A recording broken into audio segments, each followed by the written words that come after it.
You were told health starts in your gut, but if you're a woman, it all starts with your hormones. When your hormones are off, everything is off, including digestive issues, mood, mental clarity, energy levels, weight management, and so much more. As the new year approaches, imagine hitting refresh and supporting your body with optimal hormone balance. Hormone Harmony is a game changer for women struggling with hormonal imbalances that leave them exhausted both physically and mentally. It only contains science-backed ingredients that bring back comfort, energy, clarity, confidence, and a sense of balance.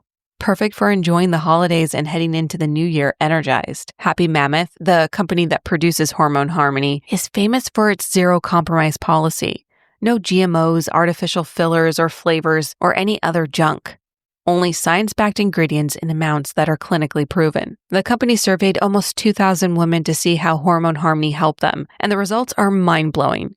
86% of women started losing weight, 77% said it improved their mood, and 100% said they were feeling like themselves again. And on top of that, Hormone Harmony has over 50,000 raving reviews from women all over the world, with 98% of them saying they'd gladly recommend it to their friends and family. This holiday season, give yourself or the women in your life the gift of wellness. For a limited time, you can get 15% off your entire first order at happymammoth.com. Just use the code MurderDiaries at checkout. You can try Hormone Harmony risk-free and get 15% off your first order with code MurderDiaries at checkout. When the holidays start to feel a bit repetitive, reach for a Sprite Winter Spiced Cranberry and put your twist on tradition. A bold cranberry and winter spice flavor fusion, Sprite Winter Spiced Cranberry is a refreshing way to shake things up this sipping season, and only for a limited time. Sprite, obey your thirst. Oh, Hilton stay, your beds are soft and cozy. No lumpy couch, no stiff futon, no shower line at crack of dawn. Oh, Hilton stay, our holiday you're saving. When you want holiday comfort you can count on, it matters where you stay. This season, enjoy spacious, comfortable rooms and friendly service when you book with Hilton instead. Hilton for the stay.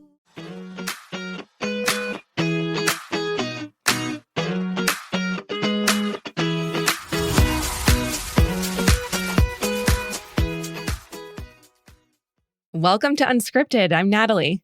And I'm Paige. Reminder, you're going to catch these episodes on their own feed. It's going to be its very own podcast come January. We're working really hard on all that, so stay tuned. And follow us there once we have the RSS link posted in the show notes. Yeah, follow us on all of our socials. For now, it's at the Murder Diaries Pod, which is connected to the main podcast that you're listening to this from, probably. And this segment also has its own Instagram up and running as well. It's called @Unscripted Popcast with a P. So Popcast, not podcast. We love those of you who have been loving these episodes. So thanks for being here today. You want to tell them who we're talking about if they haven't already seen the title, of course. Right. So last week we talked about the Spice Girls, but there is one member who has really made a name for herself and throughout her career and her relationship. And that's Posh Spice, aka Victoria Beckham, or as she was known as Victoria Adams at one point. And then she met David Beckham. They got married. Now they are basically pop culture royalty. And they make for some really interesting conversations, I think.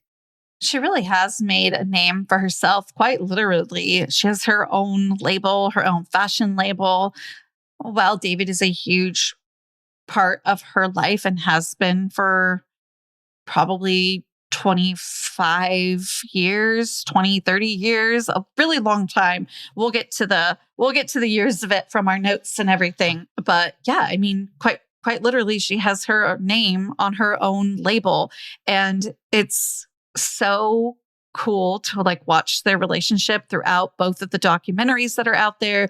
You have Beckham, which focuses on the relationship, but also primarily David and his career. And then you have Victoria's new documentary that just came out, which focuses on her career, but you can't see one of them without the other. But they are still such shining stars on their own. It's really almost a little bit unique, dare I say, without sounding like an idiot. No, you're making perfect sense because when we think of celebrity couples, we have a lot of couples that get together and they're hot and heavy and they don't ever last. They're shooting stars. They reach new heights, and then they fizzle out. Or you do have those celebrity couples that do last a long time, but they're a little bit more in the background. They fade into not obscurity, but you don't really hear of them. Maybe one is more famous than the other. But with Victoria and David, both are huge stars on their own, and they just make this huge supernova of a star as a couple. Does that make sense? Yes, they really, really do. And I think something else that's really sweet to see throughout both these documentaries are the kids. And we can get to that because there's been some rumors swirling about one of them. But watching Harper, for example, deliver an award to her mom, and she was so nervous to do it, but seemed so delighted and just, I mean, especially as like a 14-year-old, to want to do something like that and to not feel like it's too lame or like anything like that. You can tell that she really looks up to her mom. And yes, something that I wasn't expecting to see while watching the latest documentary on Victoria was how personable and maternal she is. Because really her front-facing image for a lot of the tabloids is this very serious person. And she does address that in the documentary. She says, like, I'm serious because once the cameras turn on, I turn serious, or something along those lines. She really isn't able to showcase her personality when she feels like she's under the scrutiny of the tabloids and the paparazzi. And so it's been really fun to get to know her as, you know, a parasocially at least, get a peek behind the curtain and get to know who she is and what makes her tick. So yeah, it was nice to see her as a mom. And like you said, she has 4 kids. So there's Brooklyn, Romeo, Cruz, Harper is the baby of the family. We're going to get into all of that. But I just wanted to list all their names out for anyone who may be listening and doesn't know who Harper is. I love watching them interact as parents too, outside of just her being a mom, because David is kind of, from what the camera shows, of course, right? So always grain of salt, but like he's kind of just goofy. Like you could just like imagine the parents, or like the kids, I mean, kind of like eye rolling at their parents who have been together for so long. And, you know, dad just said something like corny or whatever. But then you see one of the boys when he's watching Harper practice giving this award to her mom, and he tears up, which David cannot wait to let everybody know, because he knows they're filming, but he also wants to call his son out. In a playful Was that Romeo? way. Was that Romeo? Yes, I believe so. I think Romeo is the tallest one, and I think he has a lot of tattoos, so he's a little bit more of a distinct look than Brooklyn or Cruz. So I believe that was Romeo, and both Romeo and Harper had a little bit more face time in the documentary. It was so cute to see that he not only probably was happy and excited for his mom, but to watch his baby sister do that, which she is quite a bit younger than the boys.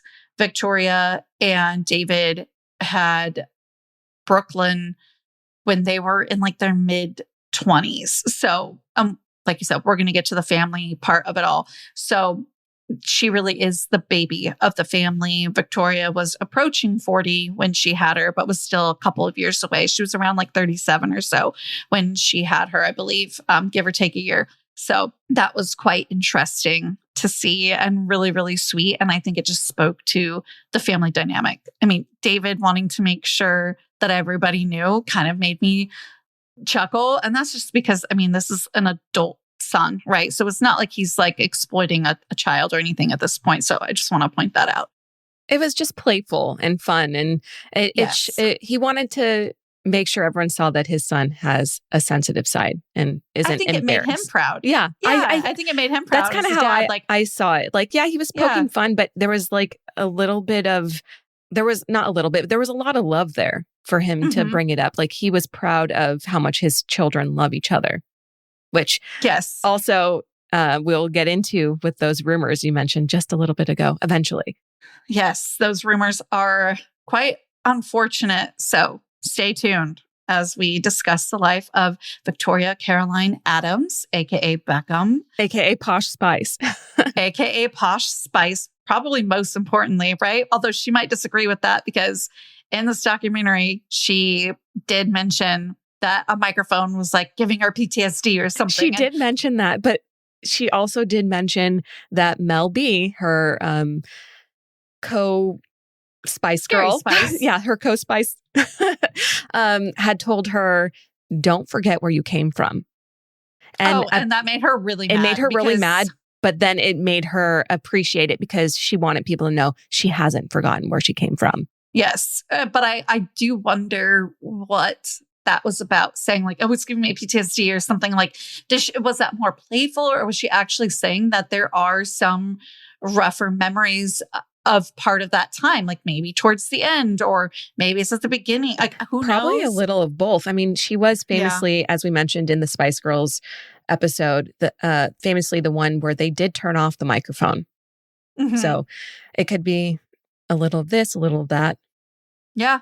Yeah. I did tell my husband that her microphone was often turned off and that you informed me of that. And he was quite surprised, actually. But then we kind of had a little giggle over it because it's just very 80s, 90s, early 2000s for the pop movement. What is it? Vanilli. Milli Vanilli. There you go. Very Milli Vanilli of her. Exactly. I mean, by the way, we still have like ghost singers and stuff like that, but it's just, I guess, harder to pick up on or something. I don't know. Done in a different way. Either way, our girl Victoria was born April 17th, 1974.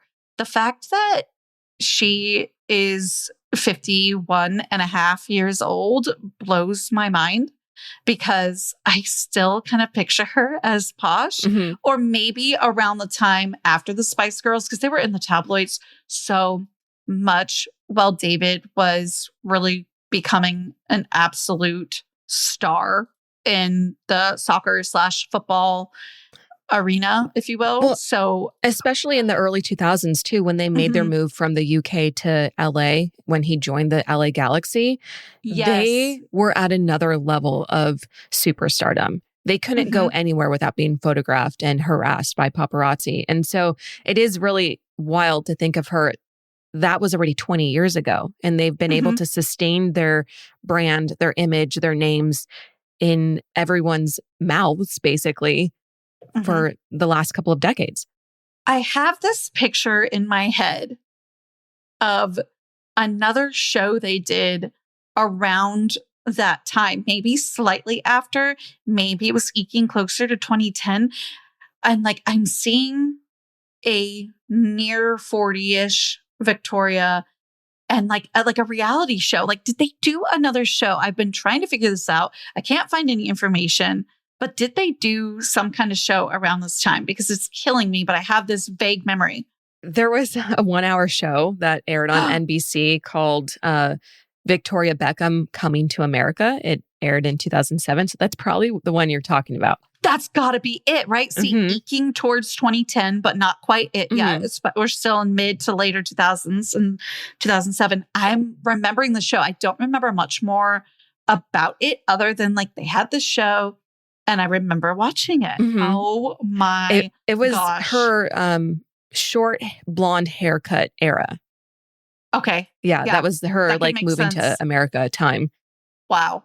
And they had been in Spain together already at this point. They had already been through quite a lot together and really, again, coming out on top as most things.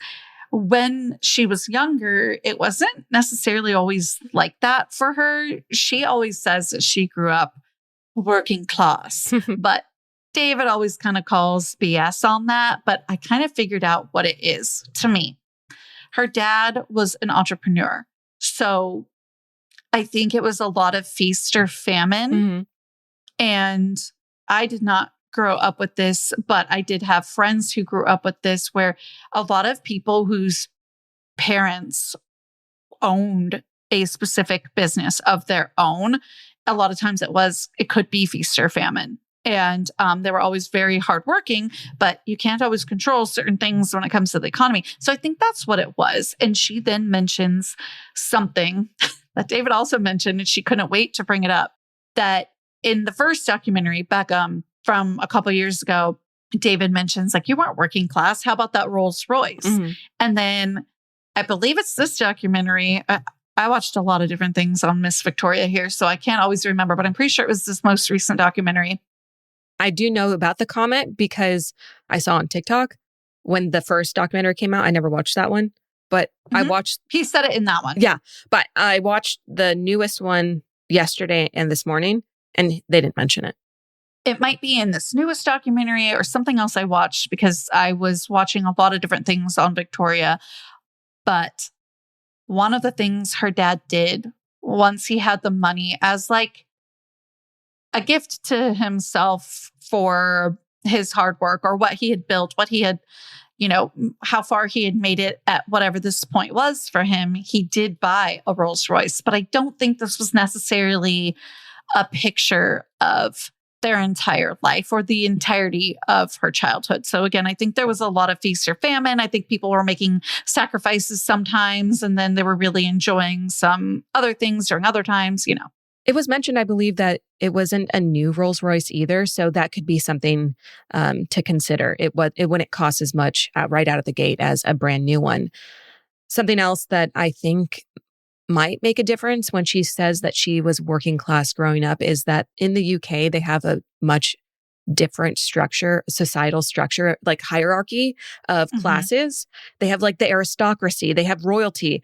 And then there's like the working class, which would be like white collar and blue collar here. Do you know what I mean? Like it's much more different than what we would consider working class in the US. At least that's how I look at it. That's got to be part of it.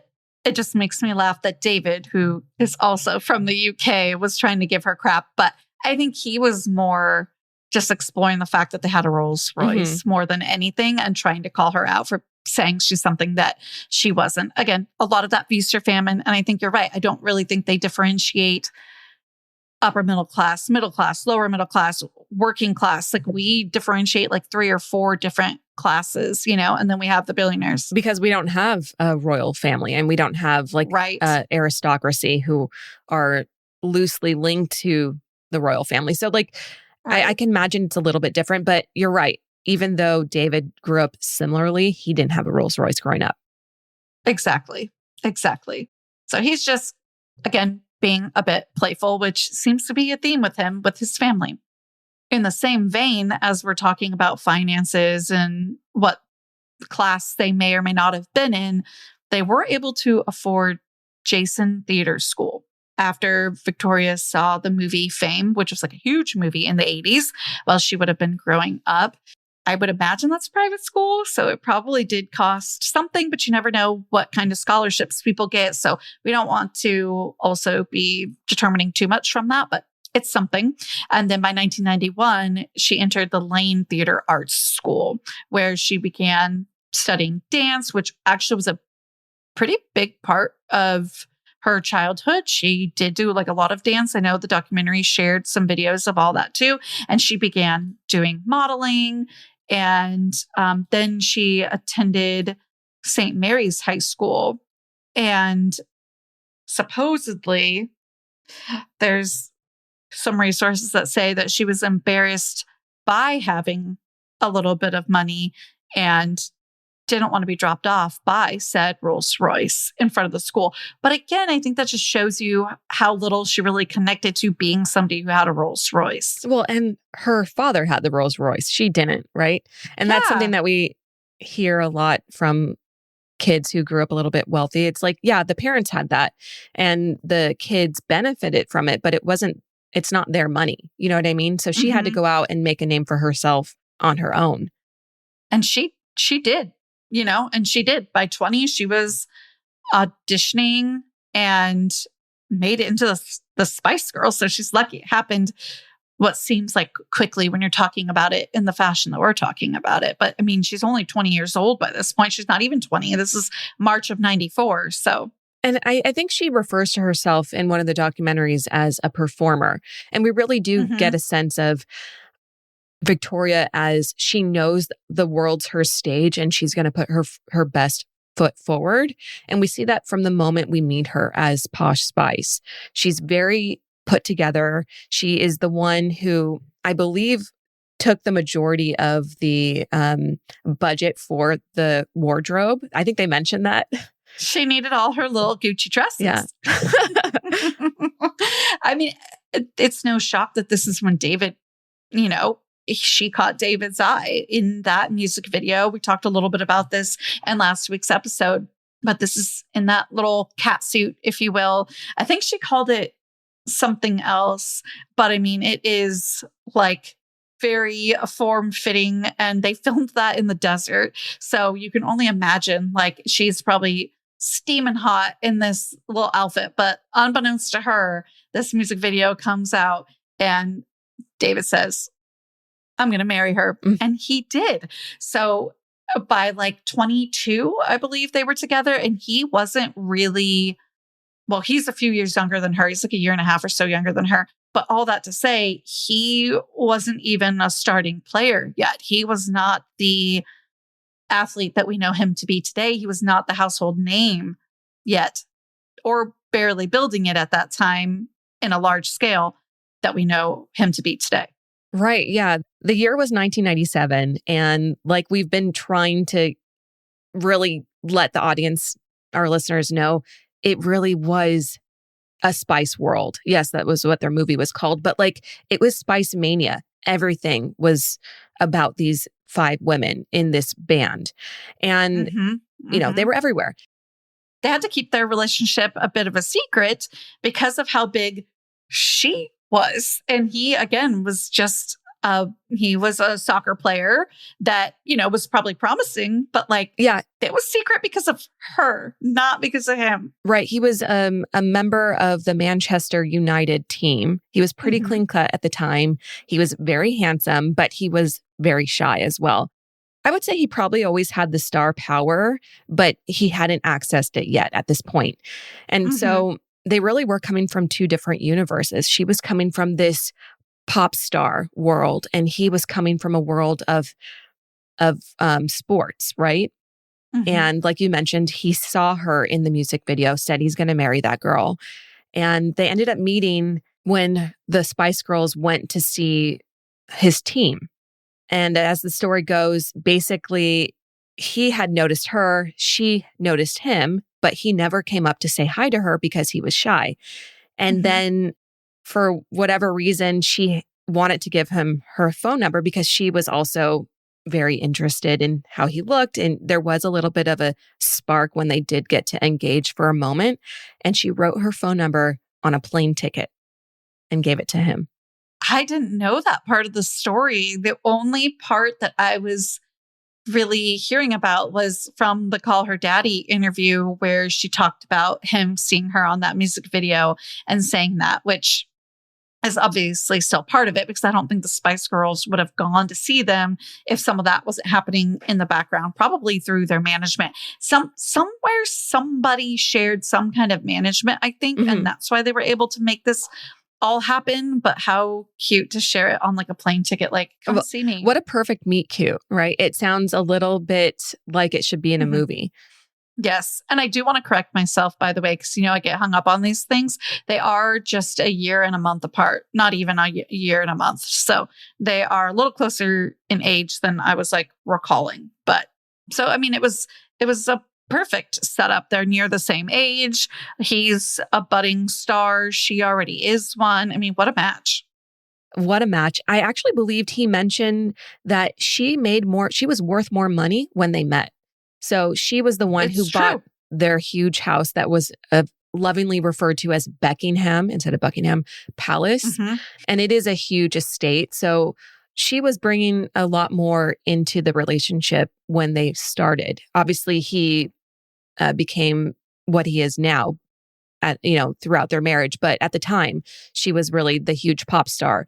And once the phone number was exchanged, things really escalated quickly. There were flirty calls. They would spend hours on the phone together because this is all prior to social media and before FaceTime. They really just had, late night phone calls the way we did back in the 90s. I think she talks about sitting in the Yes. car a lot as well, in like car parks, she said, where they would, somebody would be in the car and then one of them would like walk to the car alone. And that's where they would spend time or have their date nights and probably ate some good food and made out or whatever was going on. And you're right, though. It was really kind of fast moving after this. And by 1999, they had Brooklyn. By 98, they're engaged. So they were dating maybe a year. And David proposed. They were together less than 12 months. So it's just like one of those things when you know. And they really were like two magnets drawn to each other. Apparently he proposed with a $65,000, I want to say dollar, but it was pound, a 65,000 pound ring. And it was a very intimate, romantic proposal. Then in 99 is when they got married. So it was like they dated a year, got engaged, and then planned the wedding for a year. And in the planning of the wedding, they got pregnant with Brooklyn and had him. He was born in March of 99. So yeah, they met in 97. And like I said, they had Brooklyn by 99, which, I mean, this is probably barely 2 years, I would imagine, before Brooklyn is born. But it was, I don't know if the right word would be kismet, but it all worked out because, I mean, here they are together all these years later still, and people are still so interested in them that we have not one but two documentaries in the same half of a decade, which is amazing. And there was more story to tell. It wasn't a lot of repeat. There was more story to tell. But what's interesting about their story, as we learn about it through these documentaries and the Call Her Daddy interview, is when you're talking about the 90s when they met and her buying that house and all of that in their relationship and how she really was like the breadwinner at that point, that flipped on its head. And before you know it, the Spice Girls are done. She's attempting to have a solo career in 2000. Doesn't really go the way that she probably would have wanted. I'm not saying it was a dud. I don't have enough information about that, but I can tell you it's not something that I uber remember. And I was a massive Spice Girls fan. So, and I think Emma Bunton did too. So she wasn't the only Spice Girl to do that, but she became a wag. And I don't like saying that word, but she was mentioning it in the interview. Like, yeah, I became a wag and they moved to Spain. So much is going on. I don't necessarily remember her solo career either. And I think that's probably because it didn't feel authentic to her. At least that's the impression I got when she was referencing it. But I don't want to go too far from their wedding in 99 because there is a lot to talk about. Just that moment. They did get married at a castle in Ireland. And it was very extravagant. They literally sat on thrones during the reception. Like, this is just how over the top. It wasn't just like a celebrity wedding. It was more of an event. And there's this one outfit in particular that I'm thinking about, and then we can like move on. But I just didn't want to talk about the Beckhams and not address it because you see people dressing up as them on Halloween, probably for the last 26 years. So because, like we said, Brooklyn was born in March, they got married in July, I think July 4th, 99. For the ceremony, she wore a white dress with like a 15-foot train. And then for the reception, they both changed into matching purple outfits. So he had a purple suit, she had a purple dress, and little Brooklyn, who was at the wedding, he was a couple months old, also in a purple outfit. And that's the outfit that people will dress up as for Halloween. I've seen it all over social media. And so like, this was such a moment in fashion, in culture, pop culture, that I didn't want us to talk about them and not address it. Are you pulling up a picture? Oh, I'm pulling up the picture because I'm going to remember as soon as I see it. The thrones are iconic. I mean, this is so her. And like they redid those outfits themselves, yes, by the way. Yes. And I think that the throne, the purple outfits, nobody but David and Victoria Beckham could pull it off without being cheesy. That's why they did it again. Yeah. They were able to be like, yeah, that was us. And they did it again. They doubled down. They're like, yeah, yes, we chose to wear purple matching outfits, and we would do it again. So we are. Yes. And here is from 2024. There's an article that shows a picture that seems to be very recent of them in this. Have you seen that picture? I have. Do you know which one I'm so about? glad you brought that up because it totally slipped my mind because I was so focused on the 99 photo. I do remember seeing on social media that they did recreate it 20-something years later. It's so fantastic that they did that. And it's so them. I love when celebrities can have a sense of humor and poke fun at themselves. And that's something that we see that Victoria is able to do a few times throughout her career and her life. And somehow make it chic. And she makes it chic. And I think that is what sets her apart from other people that are a little bit self-referential. Right. It's not slapstick. It's just, if you're thinking it, I'm just going to say it because I'm going to own it. And I think that that's what makes it kind of boss bitch, like chic. And I love that. And she did the same thing when she became a quote wag. And again, I don't love using that word, and I am not using it in a derogatory way. It's what she used. For those listening who don't know what a wag is, it's what the partners of athletes are called. So wives and girlfriends, basically. And it's not always the greatest experience for them. Oh, it's not always the best. And at least it seemed from what she said publicly that she didn't have a great time either. Like she liked the bonding. I think she had some friends that she made along the way while she was a wife of David Beckham. But it was such a departure from her life as she knew it as Posh Spice. I mean, can you think coming from the hottest musical act, having your band split up, no longer being a part of anything, trying to make a name for yourself as a solo act, that not working, and then having to settle into wifehood and motherhood all at the same time as you're moving around the country or around the world to follow your husband as he pursues his career. And Spain specifically seems to have been a rough point for her. Well, and as we know from at least people who were reading tabloids back then, which I was, I'm sure you were, there is a reason that his stint with Real Madrid was a little bit rocky. And it wasn't because of his football playing, or, that's what they call it in the UK. We call it soccer. There was quite a few scandals happening at that time. I've told you before, I'm telling you now, and if I'm lucky, I'll get to tell you again. For therapy, I choose Rula. I've made that choice, by the way, for quite a few years now. I'm very open about my struggles with OCD, and Rula's amazing therapists have been nothing but amazing. More than that, though, I am impressed with their platform. There's a check-in survey before my sessions, and if I have questions or need to talk to my therapist in between sessions, I can message her right on Rula's platform from my account. Did I mention also that they partner with over 100 insurance plans, and the average copay is just $15 per session? Some people pay $0. I know I do.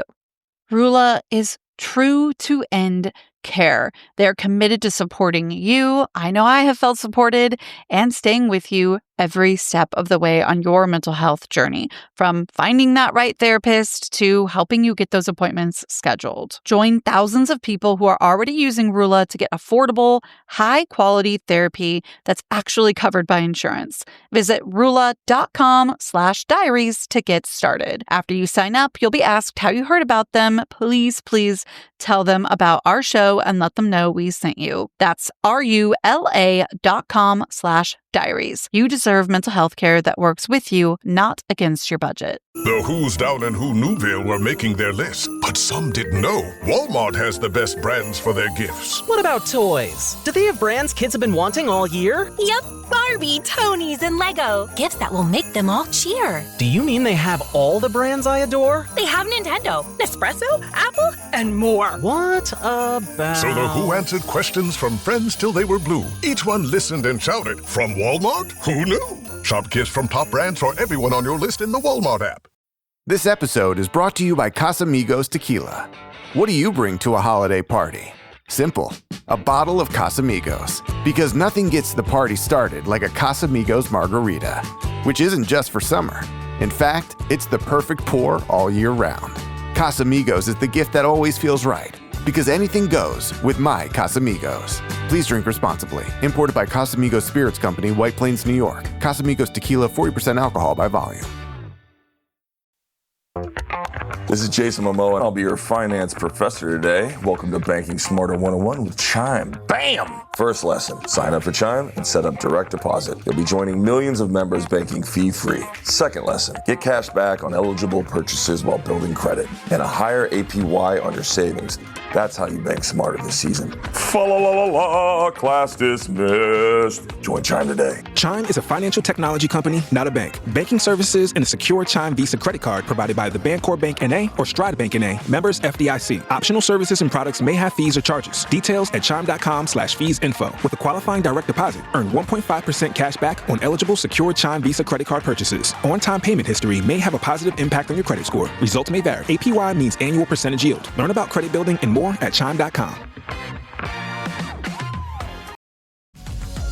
Say hello to the all-new Alexa Plus and see how Alexa can do so much more for you. Need tickets to see your favorite artist? Craving your comfort restaurant? Just sit back, relax, and talk naturally. Alexa's on it. It learns your style, anticipates what's next, and makes it happen across Echo, Fire TV, and more. Learn more at amazon.com/new Alexa.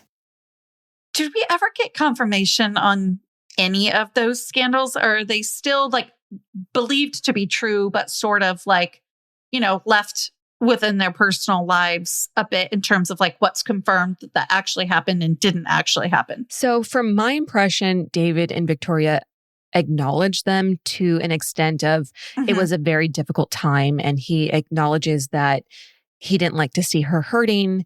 She says something about, this is a comment she made publicly about the world wasn't just against us. We were against each other. So they were really their relationship and marriage was fractured at this time. And they have all of their kids, or I think 3 of them around this time. But they had the 3 boys. Yeah. It was 2003, 2004. And the rumors were basically that he cheated on her with his assistant, Rebecca Luz. And that's because she came out and said that the affair happened in September 2003. It lasted a few months. And then after that became public, another possible cheating scandal that had happened the year prior came out that this surfaced as well.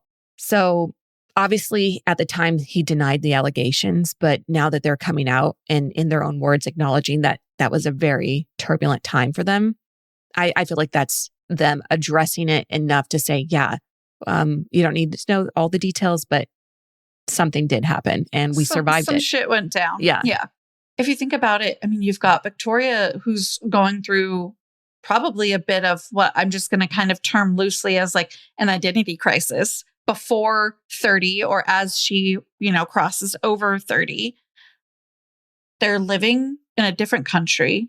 Their relationship has completely switched in dynamics, all while their brain is finishing developing. And again, they're approaching 30, crossing 30, all throughout this time that it's happening. And they had only been together for not even 2 years when they had a baby and got married. So I think a lot of it was that was catching up probably. Not that we have to really examine their personal relationship. No, but it is something that's relevant to a lot of people. I think entering into a new relationship, marrying someone is a very, very big moment in anyone's life. And then becoming a mom is just a time of self-reflection and rediscovery on its own. I can't imagine doing all of them back to back to back. And then because I'm literally hearing my infant cry in the next room right now. And it's like, before I would just be able to record, but now I'm like, my boobs are leaking, my baby's crying. I can't focus on what I'm saying. I can't imagine learning how to be a mom, learning how to be a wife, learning how to be a wag all at the same time and in the public eye. I can't imagine doing it. Right. And something you love ending. Yeah. Yeah. The Spice Girls, and going solo didn't work. So you had this fame and you wanted to keep it, and it kind of passed as the group did. And I think a lot of things with the Spice Girls sort of ended while they were really good. And that can be emotional, but it can also leave us with a really good taste in our mouth, which is kind of what happened. And maybe why we don't so much remember a lot of their solo careers, except for Jerry's. I would say Jerry's was the loudest solo career, and she did really well in the UK, but she didn't really do that well across the pond. Well, we also have to remember that the Spice Girls ending wasn't necessarily her choice either, because when Jerry, Ginger Spice, left, it sort of halted all momentum that they had built up to that point. And so everything sort of started crashing down. And so while she was winning in her personal life, getting married, having a baby, her husband's being super successful and making a name for himself, her creative outlet was sort of yanked out from under her. And she didn't really have any say in how that was going. And so that must have been really, really difficult to deal with. And as we learned, at least from what she's said, she's always been a creative person, always been a performer, always wanted to be able to express herself, but her creative endeavors are how she expresses herself. So she was like almost, at least this is my impression of it, emotionally stunted, creatively stunted at this time. And I feel like that also plays into it.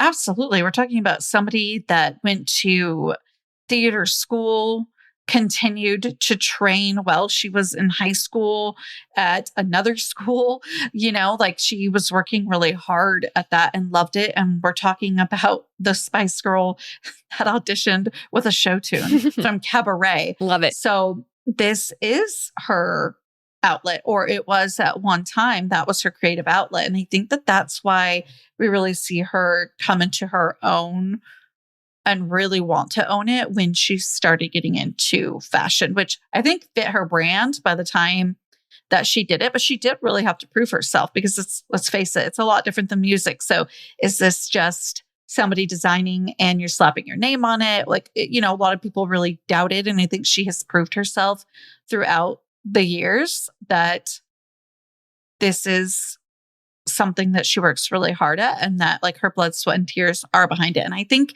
in the documentary, without any acting or over embellishing, like this fashion label means everything to her. And I think it quite literally gave her identity back during everything that they had already gone through by the time that she launched her fashion, which, I mean, it did sort of start in 2000 when she kind of made a debut as a model. So she'd been in the world. She didn't just turn around one day and go, I want to do fashion. No, but that's like when she started dipping her toe in, right? So like you said, she started attending shows. She started rubbing elbows with people in the fashion world.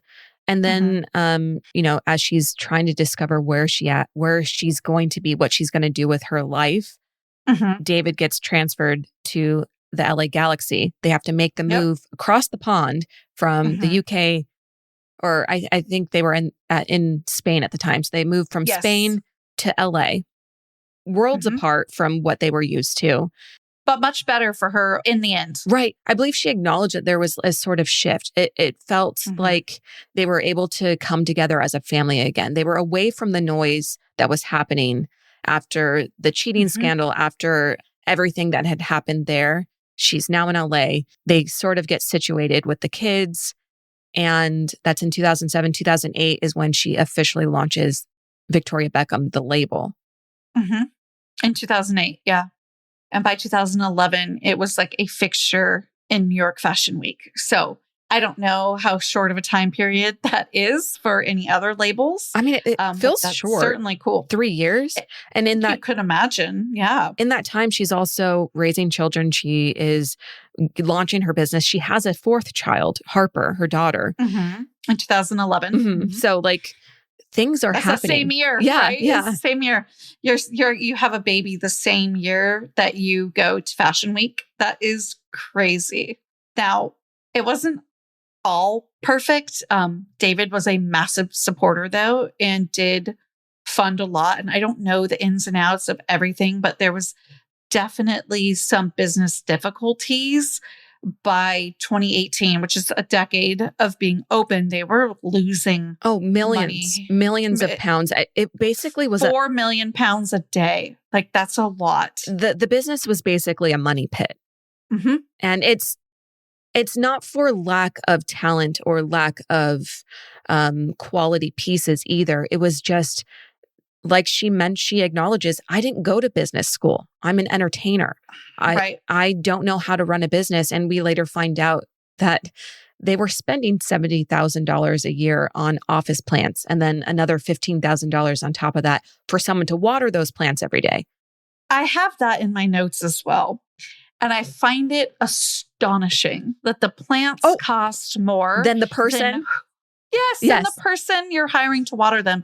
And also, why do we need a person watering them? And also, how do I get a job watering plants at $15,000 a year a pop? Because I'll be popping all over businesses in LA if I need to. And be watering 15,000 here, 15,000 here. Yeah, you get, let's say, you get 10, 20 businesses and you water them each day of the week. You go to several of them. Heck yeah.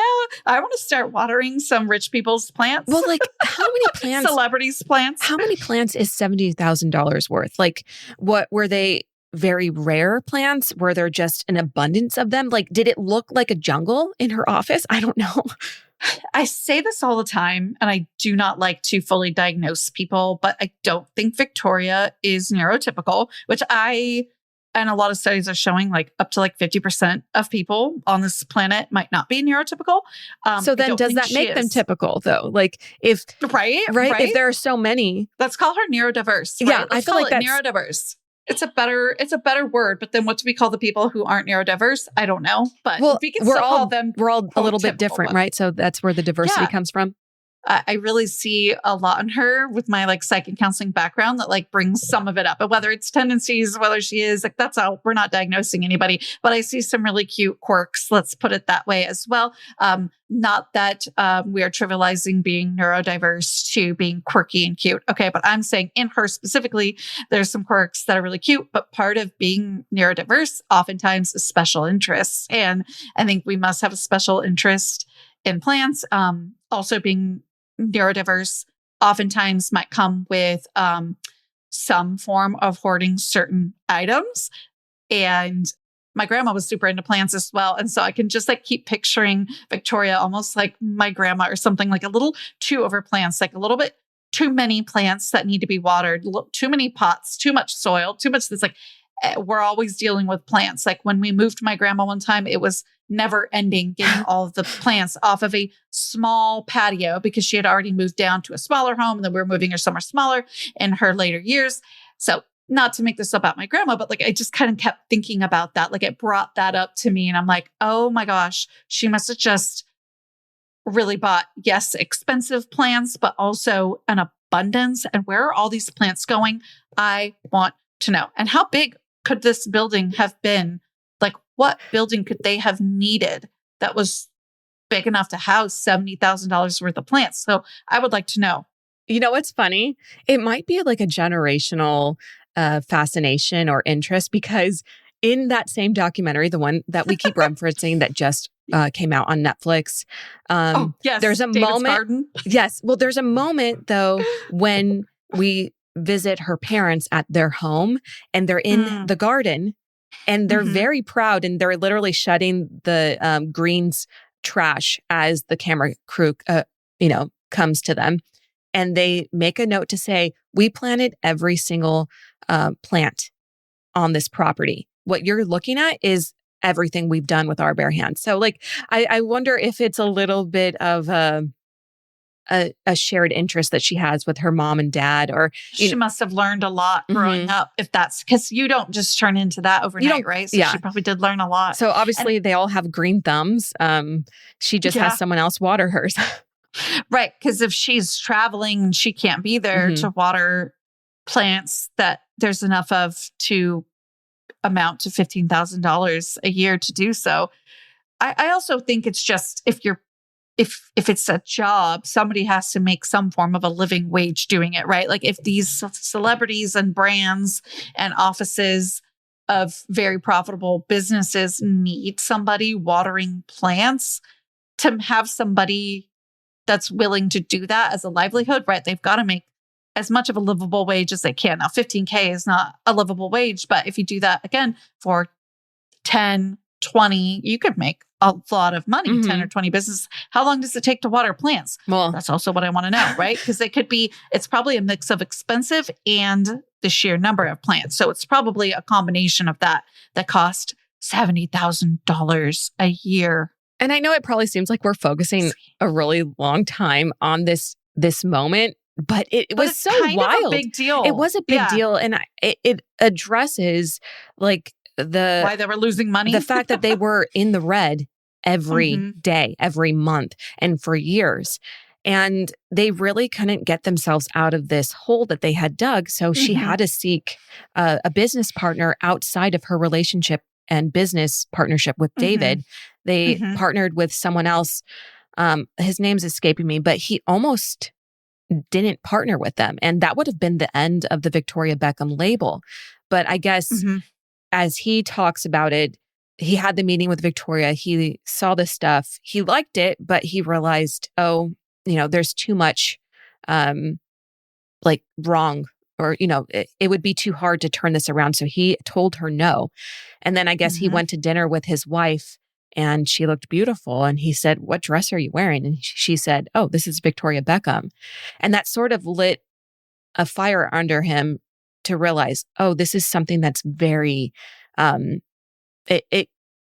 it's worth saving. And so the wife had said, basically, I've been buying a lot of these. And so the next day or the next Monday, he reached out to Victoria and said, "All right, we're partnering up, but I'm going to basically be tightening things up. And it's going to be painful." Right. Your plants are going. Your plants. Okay? We're not spending $85,000 a year on plants and having them watered. I mean, we're talking 54 million pounds in debt still in 2022. But I think that it's turning around. And she also has since launched Victoria Beckham Beauty, which also has done pretty well. It's done numbers. Co-founder with that. Yeah. And I think that was like part of a rebrand of sorts that she addressed. She needed something else. She needed money coming in. She needed money coming in, but she also needed to reinfuse the brand with her again. So she talked about that. Do you remember? Like, she acknowledges that, yes, it's called Victoria Beckham, but by the time that they were losing that much money for that long, she'd sort of lost her point of view. And that's a phrase that you hear a lot in the fashion world. Everyone mentions that you need to have a point of view. And that was something that like helped Victoria stand out when she initially launched her brand. And then as the troubles with running the actual business started happening, she lost sight of it. But she was able to recapture it by launching the beauty brand and really put her face forward, literally and figuratively. She was now doing teaching people how to use her products to do a smoky eye on social media. And so like you saw her like her energies and interests be revitalized at this time. I think it helped people buy back into her a little bit too, because let's face it, not everybody's going to be buying a $3,000 blazer. I could love it, but I wouldn't be buying a $3,000 blazer. Right. And I think beauty, because of cost per use, which clothing also has. But again, with a $3,000 blazer, how many times a year are you wearing it, right? So with beauty, it's a daily use of that same exact product. And then if you like it so much, you buy it again. I think. Yes. You hit pan and you do it again. And also, let's just be real. Beauty had a moment in 2016 through like probably all the way just past the pandemic when we saw a lot of things kind of go back down, scaled down for numerous reasons, trend cycles, yada, yada. Well, we don't need to get into that. But when like people aren't able to, I've heard this talked about, when people aren't able to afford a lot of things, they want something to help make them feel a little bit better. They can't afford a $3,000 blazer, but they can go to the store and buy a red lipstick for $15 and make themselves feel pretty. They can buy a Victoria Beckham eyeliner. And that's something that she talks about. I saw a clip recently that she's telling her interviewer, I forget who it was. I want to say Jeff Lewis or Andy Cohen, somebody of a bigger name. She acknowledges that her beauty brand is doing so well. She sells an eyeliner every 30 seconds. And they make the joke that, hey, since I've been talking, I just sold another eyeliner. And that just shows like how accessible her beauty brand is in like you're saying, everyone can get their hands on that. Oh yeah. She's in the area of beauty, the tier of beauty that is luxury but accessible for many people. I'm not saying it's easy just to spend $25, $50, $150 on a palette or an eyeliner, but it is something that many people can save up for and again get that cost per use every day and feel like they're accessing a little bit of luxury. So just like you said, makeup is one of those things. And growing up with a mom who was in the makeup industry, that was one of the things that was always kind of told, of like, yeah, like even when times are tough, like makeup can make you feel better and it can still be accessible and it can last a long time. So if you're not going out all the time and you don't use it all the time, it's still going to last, a couple of years. You get like, if it's a liquid, like a year and a half. If it's not liquid, you could get a couple of years, maybe 2. I think 3, some people still have their naked palettes from like 2012. Oh, it pains me to throw them away. But that's the thing with palettes. You're going to hit pan on some of the colors and the other colors that don't work with you, you're going to not hit pan on those and you got to toss them. But that's what 2016, for example, was all about. Right now, 10 years later, some of them I just have because they're like a relic. And I won't get into ones because we're not talking about a relic makeup, of a time past. A relic of a time past. And perhaps that would be another interesting discussion of the 2016 like glamour boom. But so her launching this in 2019, it kind of makes sense. She'd been able to kind of watch that market and tap into what made most sense to her personally. And she does talk about, not only was she on social media, showing her smoky eye and what she does, but like she always had that for the Spice Girls. And let's be real, in the 90s, like you were doing your makeup for yourself a lot. Like that's just how things were back then. And even when you're a celebrity or when you're Posh Spice and maybe you're good at it and you want to do it, you like to do it. So it was something that kind of connected to her past, a bit of a full circle moment when she's talking about the posh, smoky eye. I feel like it really tied everything together with her label and her, like when I say label, I mean her clothing line, her clothing label. I feel like it filled it out to give us a fuller picture of who Victoria Beckham is and what her point of view is, as they say. You can so tell by the sheer, I don't know what the word is, honestly, anxiety that you feel in this documentary, watching her as the days approach for this big fashion show. I mean, we're talking, it's at a castle. I mean, she does call it a dilapidated castle at one point. She says, I'm asking people to come out on the outskirts of Paris to a dilapidated castle. I honestly think that it looked beautiful. She was able to pull off the entire event. She said it was much bigger than anything she had ever done. And it just, and I think had been done in the fashion world before. It was a big show. It was a big moment. Deal. Yeah, big moment. Anna Wintour was front and center, sitting next to David. As she should be. Her 2 children out of the 4 were there. Noticeably absent was Brooklyn, and we'll touch on that in just a second. Yes. So yeah, it really feels like within the last couple of years, she's found her footing in business and is really she's kind of had a resurgence a bit. Yeah. Like it was quiet there before. And I mean, rightfully so, she's supporting her husband. They're building their family. Well, and there's ebbs and flows in life. You can't be on top forever. You can't be. And I mean, that's how, unfortunately, a lot of the capitalistic and celebrity world works. They very much mimic each other in that way, that when somebody's on top, it's oftentimes because somebody else lost. And that's kind of what you see. You sacrifice some things, you lose a little bit, but you can come back. And I think that that's an important piece of all of that too. And now that the 3 boys are all adults and she's got little Harper, who is not so little anymore herself. It's wild to me that somebody born in 2011 is going on 15 years old. That is crazy to me. But we get that beautiful moment of her also at the very end giving her mom that award, practicing what she's going to say. Romeo, a little bit in tears, thinking it's so cute and such a beautiful moment. And then we get to see Harper up there introducing her mom to receive said award. And I think a theme throughout this whole episode has been that not everything is always, even when you're on top, so picture perfect. And there are some rumors surrounding the oldest boy. All 3 boys have partners, but the oldest, Brooklyn, is married. He's married to a billionaire heiress.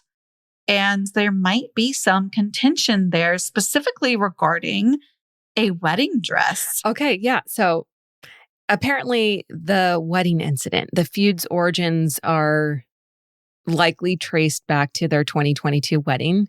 And you have Victoria, who is a fashion designer, literally, and obviously does this for a living. And she knows how to, as we saw, organize an extensively particular event. Like, you know what I mean? Everything had to be in its place. It's months in the making. And she's been successful doing that. Well, you would think that would translate to wedding planning. And apparently, as the mother of the groom, it wasn't welcomed. So Nicola, who is her son's wife, became upset by it. And initially, I think she was supposed to wear a Victoria Beckham wedding dress. And for whatever reason, that was scrapped and she wore a different brand. Without Victoria being privy to it. Victoria found out when she walked down the aisle and she was just told, oh, it just didn't work out, which is a little bit cold when you're a parent of one of the people getting married. It just seems a little bit like, how connected to your future child-in-law are you if they can't even be honest with you that like, hey, this dress I agreed to wear that you were told that, yes, I'm going to wear, I don't want to. And it also would have showed some kind of homage to Victoria, which I don't think that the future daughter-in-law owed her necessarily. I don't think she owed her, but I don't feel like Victoria would be looking for that either. I feel like it sounded as though it were like a gift, something special or to her. Something she did because that is her son's future wife.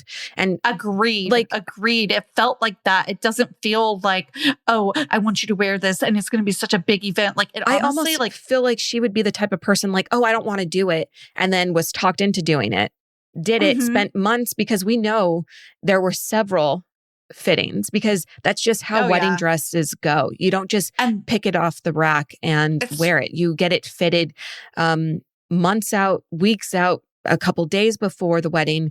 So like this is a project they had been working on possibly for a while. And that's why it's a weird slap in the face. It's a little bit of a slap in the face, and it's just cold not to be told, even if it's the day before, like, hey, I just need to be honest with you. Like, this wasn't working out, or I'm uncomfortable with this now. It feels weird. I don't know why I'm feeling like this, but I'm not going to wear it. But the thing is, she couldn't even do that. If she knew she wasn't going to wear it, she obviously had to order a new dress, and it was custom made. So like she was being like a two-face for months leading up to the wedding. And that's what's weird about it. And right. What's the motive there? Yeah. And to me, it feels like a kind of political FU, because it's not something that a lot of people at the time when pictures are coming out, et cetera, would have known. And so it's like a quiet, very billionaire heiress F you. Well, and the thing is too, like, this was already after it had become known that Victoria would be stepping in as the designer for the wedding dress. And so for her to show up in some other designer's wedding dress, that starts the rumor mill going. And then after the wedding happens, there's obviously some distance between the newlyweds and the family because there's that weird tension because that happened. And then we fast forward a couple of years, the tension never really got any better. And then it turns out Brooklyn's younger brother, I think it's Romeo, starts... He's the middle brother. He's the one we saw in the documentary. He starts dating Brooklyn's ex-girlfriend, Kim Turnbull. And still is, by the way. Well, he still is. And that reignites or adds fuel to the fire, this tension between the Beckham Peltzes, which is what Brooklyn and Nicola go by. They have a hyphenated last name, and then the OG Beckhams. So they've definitely had their distance. They haven't attended several family functions, most notably David's 50th birthday recently. They were absent from it. And I can't imagine how difficult that must be to navigate a family feud like that, but also in the public eye. I found it really admirable that in the most recent documentary, they did not discuss this at all. It really could have been a moment for them to share a little bit of their piece or kind of make themselves look good or, again, say their side of anything, even if it was just a moment in one episode. And they didn't do that. And I found that kind of classy. Again, I'm no expert in these things, so I'm sure that there's a lot of different reasons why they would or wouldn't have done that. But I did find it to be tasteful, at least as a viewer's experience, that we're not diving into all of that. And we really did get to just watch Victoria shine and prepare for this big event that just was a more recent fashion show. Well, we got to know her past. So again, found it kind of classy. It was so classy. And I think that by not acknowledging it, she didn't want to feed into anything getting worse and take away from... It's her kid. It's her kid, but it's also like not the purpose of the documentary either. Exactly. The documentary is about her career and what she's done to build an empire for herself. Right. Where she's been and where she's at now. Right. But I'm so glad you brought up this like lack of acknowledgement because she hasn't acknowledged the feud or the family unease publicly, at least directly. Indirectly, she sort of has. So, but I'm so glad you bring up the fact that she didn't acknowledge it in the documentary because she hasn't done so publicly in any other place as well. However, she has indirectly commented on it, or at least there is like tabloids suggesting that, you know, they're reading into some comments she made. So recently she attended an Oasis concert, which Oasis is, you know, famously two brothers that couldn't get along. They broke the band up and refused to ever speak to each other, let alone tour together. Well, they had their reunion tour. They started getting along, and there was a press that she was doing for this documentary where someone asked her about the Oasis reunion. And Victoria says, "It must have been really tough on the mom, the boys not talking for all those years. And I just think as a mom, she must feel so happy to see her boys getting on." And these comments are coming right at the time of when her boys aren't getting along. And so I think this is her very indirect, sort of subtle way of acknowledging that it hurts to have two of her sons not getting along. And that's where she probably leaves it. You know what I mean? We haven't heard her say anything else. It's very interesting to be arguing over an ex because if you're married, now Brooklyn's married to a completely different woman who comes from a billionaire family. You're set. Clearly you wanted to get married. You proposed, you know, like it is very interesting. Now, is it the most comfortable thing for your friend or a family member to date an ex of yours? No. But it sounds like that's almost like her way of kind of wanting to stay out of it a little bit in terms of like, you're my son and you're my son. So that's allegedly the stance she's taken. She's refused, both her and David allegedly have refused to take a side. And I think they must be between a rock and a hard place. How do you choose which son is in the right? One is married and should be moving on with his life, and the other is clearly happy and still dating the girl. How do you pick? You don't, I guess. Yeah. But then that makes things worse because they see the lack of choosing a side as choosing a side. Right. And this is why it's sometimes easiest to just say, if that is somebody that a family member or a friend, any loved one has ever dated, that I'm just not going to walk down that path. Right. But I mean, who are we to deny young love, right? It must be quite a connection because they're still together. Oof, man, that's tough though. I hope that we see some healing in the family moving forward. And I know that there's really probably only bigger things yet to come, because we're definitely going to be getting a 30th anniversary coming here in this decade. And you know that the Beckhams are going to do that up real big, even though we're obviously not invited, but like, please. At least post the pictures online. Yeah, post the pictures online and maybe do we'll an editorial spread or something. Feed us. Ooh, that would be great. Feed us. Put on the purple outfits again. Put Brooklyn in his purple outfit. Oh my gosh. Wouldn't that be the world would heal. Healing? That would be hilarious. Oh my gosh. Well, listen, everybody, you know where to find us until our next episode of Unscripted on Monday. But before that, we're going to have our normal true crime case coverage that needs your attention on Thursday. Thank you so much for being here. Bye. I've told you before, I'm telling you now, and if I'm lucky, I'll get to tell you again. For therapy, I choose Rula. I've made that choice, by the way, for quite a few years now. I'm very open about my struggles with OCD, and Rula's amazing therapists have been nothing but amazing. More than that, though, I am impressed with their platform. There's a check-in survey before my sessions, and if I have questions or need to talk to my therapist in between sessions, I can message her right on Rula's platform from my account. Did I mention also that they partner with over 100 insurance plans, and the average copay is just $15 per session? Some people pay $0. I know I do. Rula is true to end care. They're committed to supporting you. I know I have felt supported, and staying with you every step of the way on your mental health journey, from finding that right therapist to helping you get those appointments scheduled. Join thousands of people who are already using Rula to get affordable, high-quality therapy that's actually covered by insurance. Visit rula.com/diaries to get started. After you sign up, you'll be asked how you heard about them. Please tell them about our show and let them know we sent you. That's rula.com/diaries. You deserve mental health care that works with you, not against your budget.